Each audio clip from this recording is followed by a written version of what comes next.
பரிசுத்த நாமத்துக்கு ஸ்தோத்திரம். லூக்காவின் புஸ்தகம் 18வது அதிகாரம்,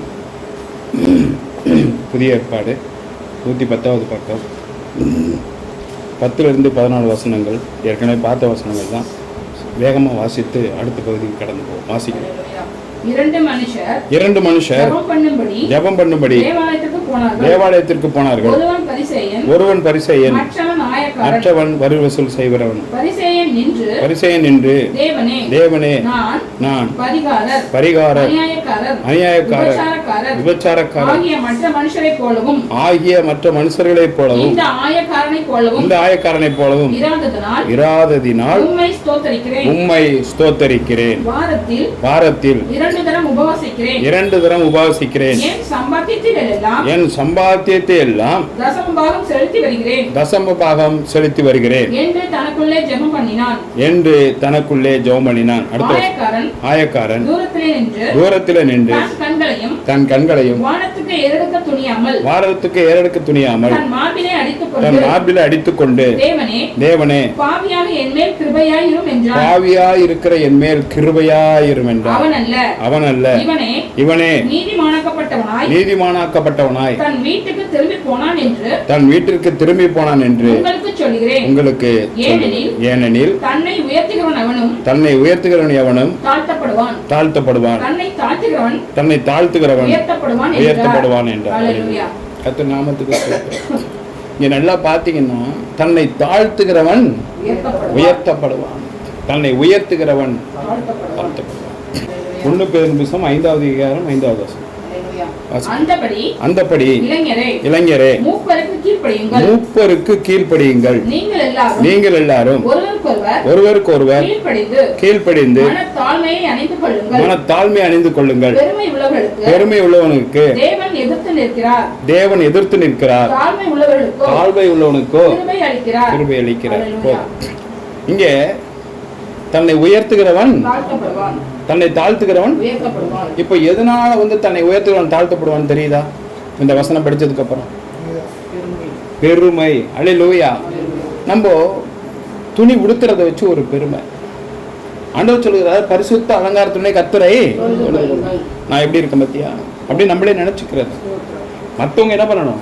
இந்த துணி உங்களுக்கு நல்லா இருக்கு, இந்த துணி நீங்க போட்டதுக்கு அப்புறம் கொஞ்சம் மிடுக்கா இருக்கிறீங்கன்னு மற்றவங்க தான் என்ன பண்ணணும்.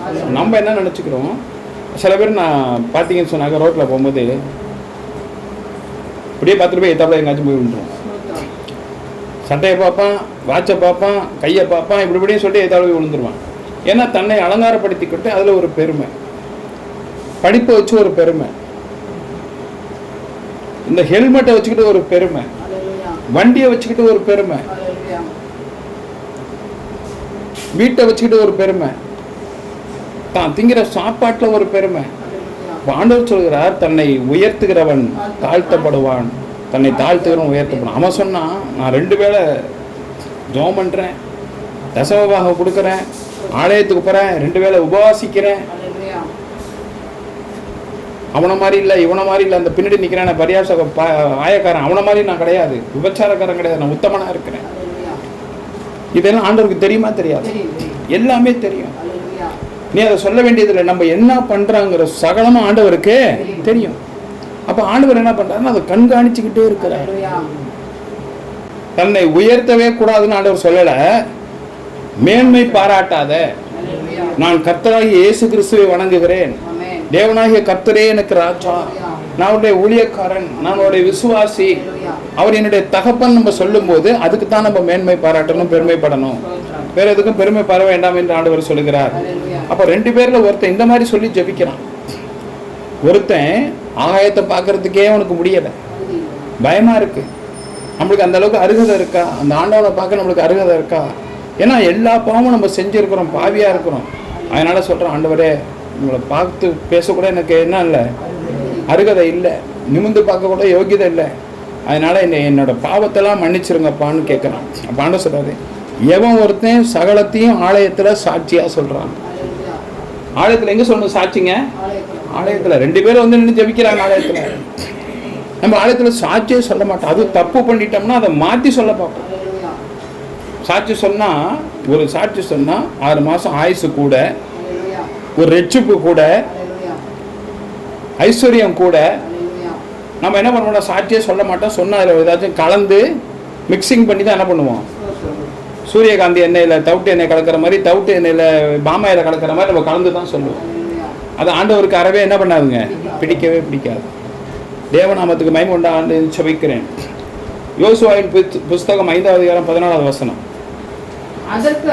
அதற்கு அவர் அல்ல, நான் கர்த்தருடைய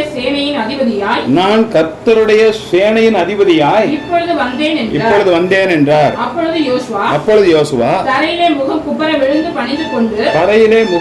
விழுந்து பணிந்து கொண்டு அவரை நோக்கி என் ஆண்டவர் தமது அடியானுக்கு சொல்லுகிறது என்னவென்று கேட்டான். போதும். மோசே இறந்ததுக்கு அப்புறம் இந்த இஸ்ரவேல் மக்கள் 30 லட்சம் பேரையும் ஆளுகிற தன்மை யார்கிட்ட வந்துச்சுங்க, யோசுவாட்ட வந்துச்சு. மோசேக்கு அசிஸ்டண்டா இருந்தது யோசுவா. மோசே இருந்த பிறகு ஆண்டவர் அந்த ஊழியத்தை வந்து யோசுவாட்ட கொடுத்துட்டாங்க. யோசுவா கிட்டத்தட்ட 25 வருஷம் யாரோட இருந்தான், மோசையோட இருந்தான். 55 வயசுல போனா 25 வருஷம் அவரோட இருந்தான். 25 வருஷம் அசிஸ்டண்டா இருக்கான் பாருங்க. அதனாலதான் ஆண்டவர் அந்த ஊழியத்தை அவனுக்கு கொடுத்தாரு. எத்தனை பேர் எடுத்திருப்பாங்க கூட, 6 லட்சம் பேர் ஆம்பளைங்க, 30 லட்சம் பேர் இருக்கிறாங்க. அப்ப ஆண்டவர் இந்த ஊழியத்தை தூக்கி அவன்கிட்ட கொடுக்குறாரு. அதுக்கு நீ பாத்திரனா இருக்கணும். ஊழியம் செஞ்சா ஊழியம் செய்யணும், ஆண்டவருக்கு பயந்து ஆண்டவருக்கு பயப்படணும். அப்ப அந்த ஊழியம் அவனுக்கு எப்ப கிடைக்குதுங்க, 80 வயசுல கிடைக்குது. அல்லேலூயா. அவன் 110 வயசுல மரிக்கிறான். அப்ப 80 வயசுல வந்து 30 வருஷம் என்ன பண்றான், அதுக்கப்புறம் ஊழியம் செய்யும்படி தேவன் அவனுக்கு பலனை கொடுத்தாரு. கரங்களை தட்டி கர்த்தரை மகிமைப்படுத்துங்க. 80 வயசுல விடலங்க, ஊழியத்தை ஒன்றும் இல்லை, அதுக்கு உண்மையும் பாத்திரமா இருந்தான், தன்னை தாழ்த்தி இருந்தான், பொய் சொல்லாம இருந்தான். ஆண்டவர் 30 வருஷம் ஊழியம் செய்யறதுக்கு அவனுக்கு பேலனையும் ஆரோக்கியத்தையும் கொடுத்தார். நம்மளுக்கு ஆரோக்கியம் பேலனை வேணும்னா உண்மை உத்தமமா இருக்கணும், ஆண்டவருக்கு ஊழியம் செய்யணும். நான் என்ன செய்வேன் ஆண்டவரை, எப்போ சன்னதியில வந்து நிற்பேன், எப்ப நான் வந்து நிற்பேன்,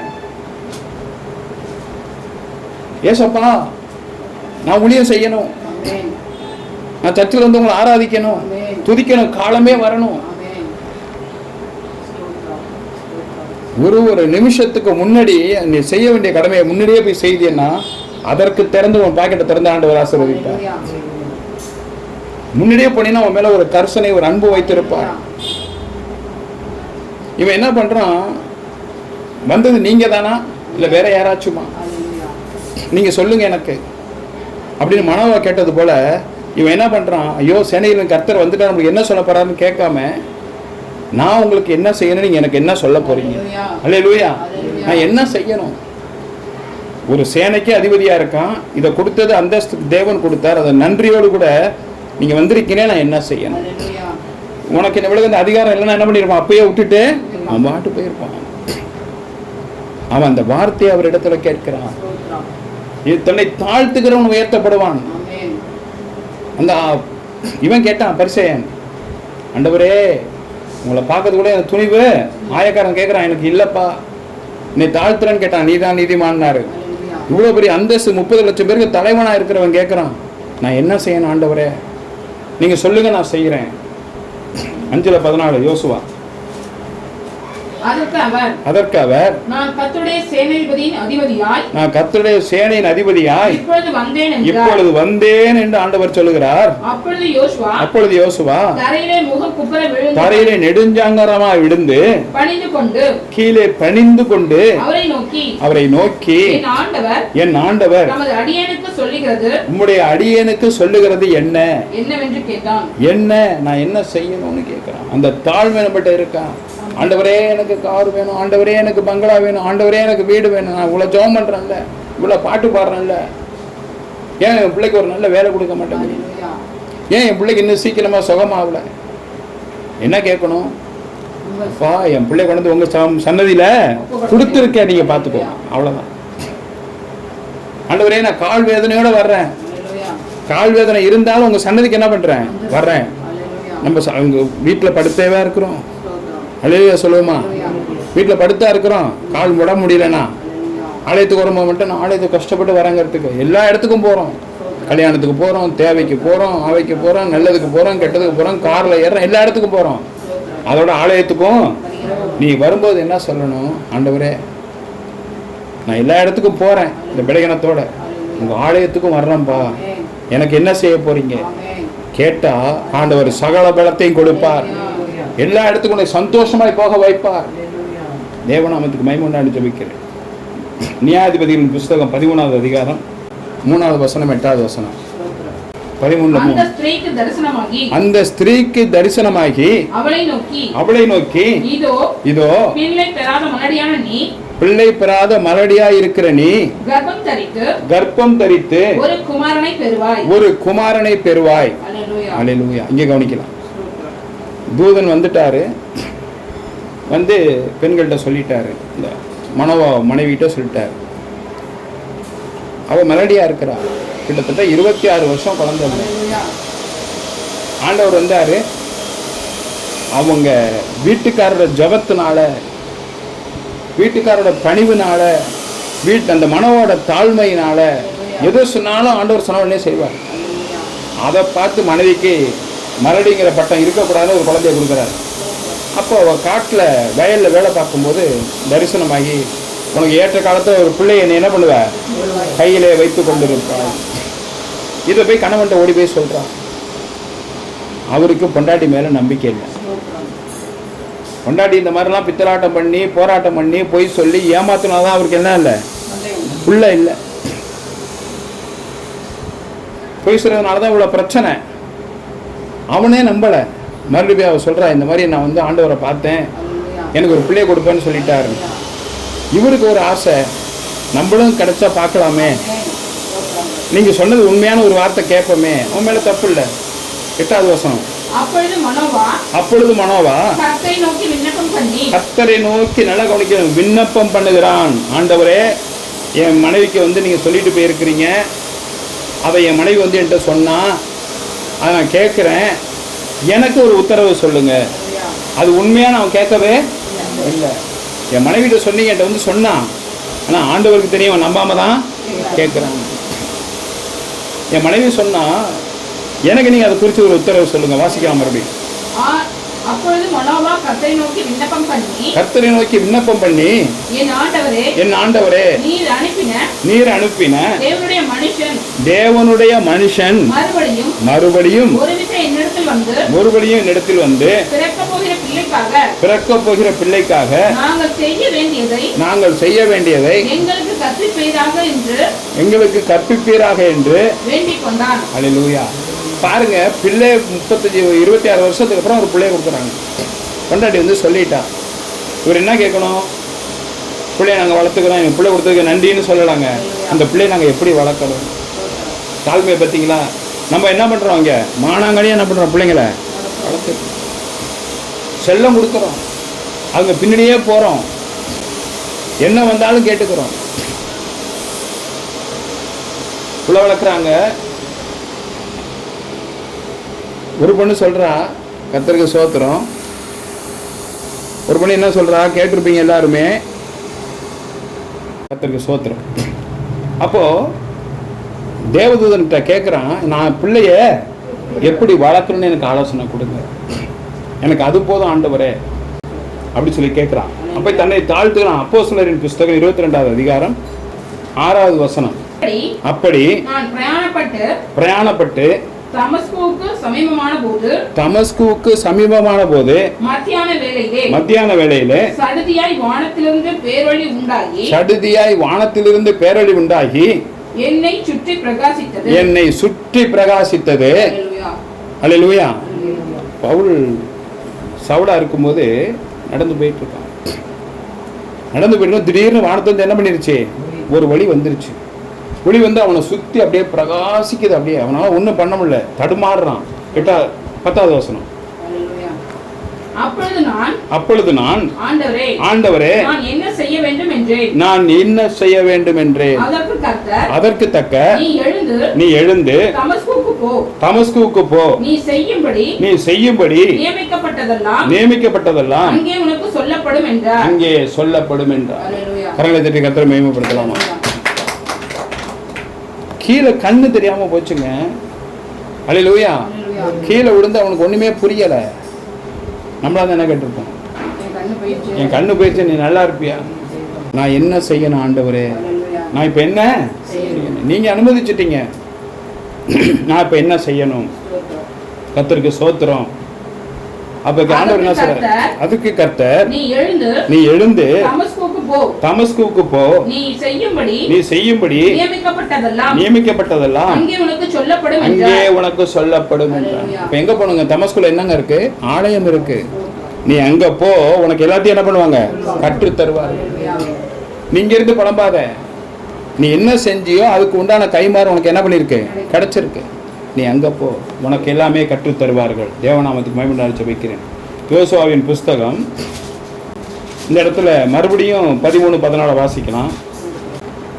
பின்னும் யோசுவா எரிகோவின் வெளியிலிருந்து கண்களை ஏறெடுத்து பார்க்கும்போது இதோ ஒருவர் அவனுக்கு எதிரே நின்றார். உருவின பட்டயம் அவர் கையில் இருந்தது. யோசுவா அவரிடத்திற்கு போய், நீர் எங்களை சேர்ந்தவரோ எங்கள் சத்துருக்களை சேர்ந்தவரோ என்று கேட்டான். 14. அதற்கு அவர், அல்ல, நான் கர்த்தரின் சேனையின் அதிபதியாய் இப்பொழுது ஆண்டவர் இயேசு கிறிஸ்துவாய் வந்தேன் என்றார். அப்பொழுது யோசுவா தரையிலே முகம் குப்புற விழுந்து பணிந்து கொண்டு அவரை நோக்கி, என் ஆண்டவர் தமக்கு அடியேனுக்கு சொல்லுகிறது என்னவென்று கேட்டான். இங்க சவுல் விழுந்ததுமே அவன் கேட்கிறான், நான் என்ன பண்ணணும்? ஒரு வார்த்தை, நான் என்ன பண்ணுவோம்? நம்ம ஏதாவது கேட்குறோமா? அப்படி நாளைக்கு நாங்கள் போகணும், நாளைக்கு நான் கல்யாணத்துக்கு போகணும், நாளைக்கு ஒரு பேண்ட்டு வேணும், ஒரு சட்டை வேணும், இந்த மாடியை கொஞ்சம் இப்படி எடுத்து கட்டணும். அவன் தூங்கும் போது எல்லையில் எடுத்து என்ன அந்த கள்ளத்துக்கு உருவி அவன் எல்லையில் வச்சு அது என் வீடுன்னு சொல்லணும். நாங்கள் எப்படியாச்சும் அந்த பொண்ணை தரணும். என் பையன் குடிக்காரன் தான், என் பையன் கருப்பு தான், ஆனால் எங்களுக்கு சிகப்பாக பொண்ணு வேணும். நாங்கள் சிகப்பாக இருந்தால் தான் கட்டிக்குவோம். அல்லேலூயா. நம்ம எப்படி கேட்குறாங்க, ஆனால் இங்கே கேட்குறான், ஆண்டவரே அடியனுக்கு சொல்ல வேண்டியது என்ன? அவன் கீழே விழுந்து ஒளி அடித்தது அவனுக்கு ஒன்றும் முடியாமல், ஆண்டவரே நான் என்ன செய்யணும்ப்பா, எனக்கு என்னமோ செய்யுதே அப்படின்னு கேட்குறான். அப்போ ஆண்டவர் சொல்றாரு, நம்ம ஏதாச்சும் ஒரு முடியலன்னா என்ன பண்ணுறோம்? ஒன்று டாக்டர்கிட்ட போவோம், இல்லைன்னா என்ன பண்ணுவோம்? ஏசப்பா என்னை காப்பாற்றுங்க காப்பாற்றுங்க காப்பாற்றுங்க. அப்போ என்ன கேட்கணுமா? ஆண்டவரே நான் என்ன செய்யணும்? எதுக்கு இதை அனுமதிச்சுங்கன்னு கேட்டோம்னா ஆண்டவர் திட்டம் தெளிவுமாய் பேசுவார். இவன் கேட்குறான், நான் என்ன செய்யணும்? நீ தமஸ்குக்கு போ. அதை தான் இங்கே யோசுவா கேட்குறான். மறுபடியும் தன்னை தாழ்த்துக்கிறவன் உயர்த்தப்படுவான். ஆண்டவரே நான் என்ன பண்ணணும்? எனக்கு இந்த சேனைகளின் தேவனாய் வந்திருக்கீங்க, சேனைகளின் கர்த்தராய் வந்திருக்கீங்க, நான் என் அடியனுக்கு சொல்ல வேண்டியது என்ன சொல்லுங்க அப்படின்னு சொல்லி கேட்குறான். தன்னை உயர்த்துகிறான். 6வது அதிகாரம் யோசுவாவோட 20வது வசனம். எக்காலங்களை ஊதுகையில் ஜனங்கள் ஆர்ப்பரித்தார்கள். எக்கால சத்தத்தை ஜனங்கள் கேட்டு மகா ஆரவாரத்தோட முழங்குகையில் அலங்கம் இடி விழுந்தது. உடனே ஜனங்கள் அவரவர் தங்களுக்கு நேராக பட்டணத்தில் ஏறி பட்டணத்தை பிடித்து சுதந்திரித்துக் கொண்டார்கள். அல்லேலூயா. அப்ப பாருங்க, தன்னை தாழ்த்தும் போது ஜெயிக்கிறதுக்கு உண்டான காரியத்தை தேவன் கொடுக்கிறார். அந்த பட்டணத்தை நம்மளால என்ன பண்ண முடியாதுங்க, பிடிக்க முடியாது. ஸ்தோத்திரம் பண்ணி அலங்கத்தை 7 தடவை என்ன பண்ணாங்க? சுத்தி வந்தாங்க. 7வது தடவை 7 தடவை சுத்தி வந்தாங்க. அல்லேலூயா. பட்டணம் இடிந்து விழுந்தது. அந்த அலங்கம் இடிந்து விழுந்தது. அப்ப நம்ம பொறுமையாய் கர்த்தரை நான் என்ன செய்யணும்னு கேட்கும் போது நமக்கு என்ன செய்ய வேண்டிய ஆசீர்வாதத்தை தந்தருளுவார். நம்மை நிரப்புகிறவராயிருக்கிறார். அவர் வல்லமையில தேவனாயிருக்கிறார். தன்னை தாழ்த்துகிறவன் உயர்த்தப்படுவான். நம்ம எப்பவுமே என்ன பண்ணணும்? ஆண்டவருக்கு பிரியமுள்ள பிள்ளைகளாக இருக்கணும். தன்னை தாழ்த்தும்படியாக இருக்கணும். அப்பொழுது தேவன் நிறைவான ஆசீர்வாதத்தை கொடுப்பார். கர்த்தர் உங்களோடு இருப்பார். எல்லாரும் எழுந்து நிற்போம். எந்தன் கண்மலையானவரே, என்னை காக்கும் தெய்வம் நீரே. எந்தன் கண்மலையானவரே, என்னை காக்கும் தெய்வம் நீரே. வல்லமை மாட்சிமை நிறைந்தவரே, மகிமைக்கு பாத்திரரே. வல்லமை மாட்சிமை நிறைந்தவரே, மகிமைக்கு பாத்திரரே, ஆராதனை உமக்கே, ஆராதனை உமக்கே, ஆராதனை உமக்கே, ஆராதனை உமக்கே, ஆராதனை உமக்கே, ஆராதனை உமக்கே, ஆராதனை உமக்கே, ஆராதனை உமக்கே.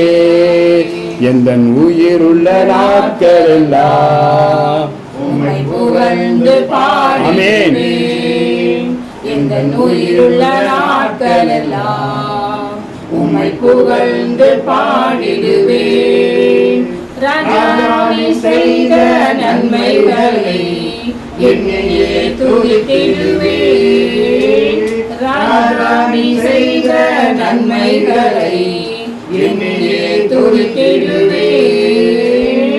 ஆராதனை உமக்கே, ஆராதனை உமக்கே, ஆராதனை உமக்கே, ஆராதனை உமக்கே, ஆராதனை உமக்கே, ஆராதனை உமக்கே, ஆராதனை உமக்கே, ஆராதனை உமக்கே. அல்லேலூயா. அல்லேலூயா. நம்ம இன்னைக்கு ஆண்டவர் நமக்கு பரிசுத்தம் என்ன கற்றுக் கொடுத்திருக்கிறார். நம்ம எதா இருந்தாலும் தாழ்மையோடு கூட நான் என்ன செய்யணும் ஆண்டவரே, ஆமென். ஸ்தோத்திரம். எனக்கு என்னப்பா சொல்ல வரீங்க, நான் என்ன செய்யணும் ஆண்டவரே, அடுத்தது நான் என்ன பண்ணணும்ப்பா என்று கேட்கும் பொழுது தேவன் ஆலோசனை கொடுப்பார். அந்த ஆலோசனைப்படி செய்யும் பொழுது பட்டணம் இடிந்து விடும். நம் ஜெயமெடுக்க தேவன் உதவி செய்வார்.